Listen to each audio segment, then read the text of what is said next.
कोल्हापुरातल्या पंचगंगा नदी ही धोका पातळीकडे वाटचाल करते। पंचगंगा नदी धोका पातळीपासून केवळ 4 इंच इतकेच दूर आहे। कोल्हापूर पन्हाळा मार्गावर 2 ठिकाणी पाणी आणि वाहतूक वाठार मार्गे वळवलेली आहे, तर कसबा बावडा शिये मार्गावर सुद्धा पाणी आल्याने मार्ग वाहतुकीसाठी बंद करण्यात आला। पूरग्रस्त भागाची जिल्हाधिकारी अमोल येडगे यांच्याकडून पाहणी सुद्धा करण्यात आली आहे। तर कोल्हापूर शहरातल्या पूरग्रस्त भागातील 12 कुटुंबातील 51 नागरिकांचं स्थलांतर सुद्धा आतापर्यंत पार पडले।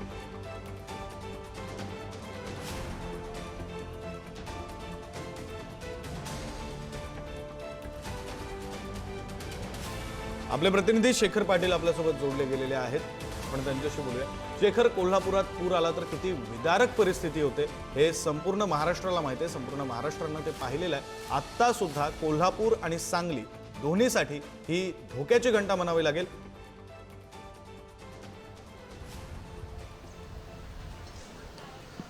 विक्रांत बरोबर आहे। कोल्हापूर आणि सांगली या दोन जिल्ह्यांसाठी ही धोक्याची घंटाच म्हणावी लागेल, कारण धोका पातळीपर्यंत दोन्ही नद्या ज्या आहेत त्या महत्त्वाच्या आता पोहोचलेल्या आहेत।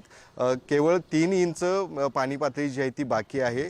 आणि आज दुसरीकडे दिलासादायक एक बाब म्हणजे सकाळपासून पावसाने उसंत घेतलेली आहे। शिवाय राधानगरी धरणाचे 5 स्वयंचलित दरवाजे बंद आहेत, केवळ 2 स्वयंचलित दरवाजातून आता पाण्याचा विसर्ग सुरू आहे। मात्र दुसरीकडे सांगलीचा विचार केला तर त्या ठिकाणी मोठ्या प्रमाणात वारणा नदीतून देखील वारणा धरणातून मोठ्या प्रमाणात विसर्ग सुरू आहे आणि परिणामी कृष्णा नदीची पाणी पातळी देखील वाढताना पाहायला मिळते।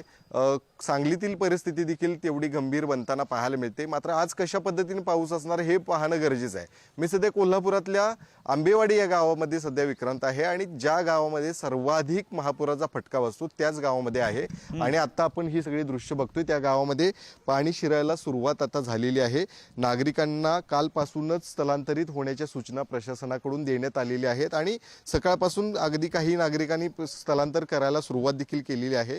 पाण्याची पातळी अजून किती वाढेल याचा अंदाज जो आहे तो सध्या येताना पाहायला मिळत नाही, कारण पाऊस देखील अधूनमधून मोठ्या सरी बरसताना त्या ठिकाणी दिसतोय। तर धरण क्षेत्र असू दे, घाटमाथ्यांवरती मुसळधार असा पाऊस सुरू आहे। काही ठिकाणी अतिवृष्टीची देखील नोंद झाल्याची माहिती मिळते। मात्र ही सगळी दृश्य पाहतोय ज्या आंबेवाडी गावामध्ये मोठ्या प्रमाणात नुकसान झालं होतं 2019 आणि 2021च्या महापुरात सुद्धा। आणि आता ही सगळी गावातली परिस्थिती आहे। लहान मुलं या ठिकाणी दिसत आहेत, काही वयोवृद्ध लोक देखील आपल्याला पाहायला मिळतात। मात्र हे सगळेजण आज पाण्याची पातळी कशा पद्धतीने वाढणार त्यावरती स्थलांतरित करणार आहेत। मात्र रात्रीपासून काही नागरिकांनी स्थलांतर व्हायला सुरुवात देखील केलेली आहेत। सध्या जरी ही पाणी आपल्याला कमी पातळी दिसत असली तरी मात्र अजून काही 1 ते 1.5 फूट पाण्याची पातळी जर पंचगंगेची वाढली तर मात्र इथली परिस्थिती जी आहे ती अजूनच बिकट होते आणि परिस्थिती आणखी बिकट होऊ शकते। त्यामुळे या सगळ्या परिस्थितीकडे तुमचं लक्ष असू द्या। वेळोवेळी अपडेट्स घेऊ। तुर्तास धन्यवाद या सगळ्या तपशिलांसाठी।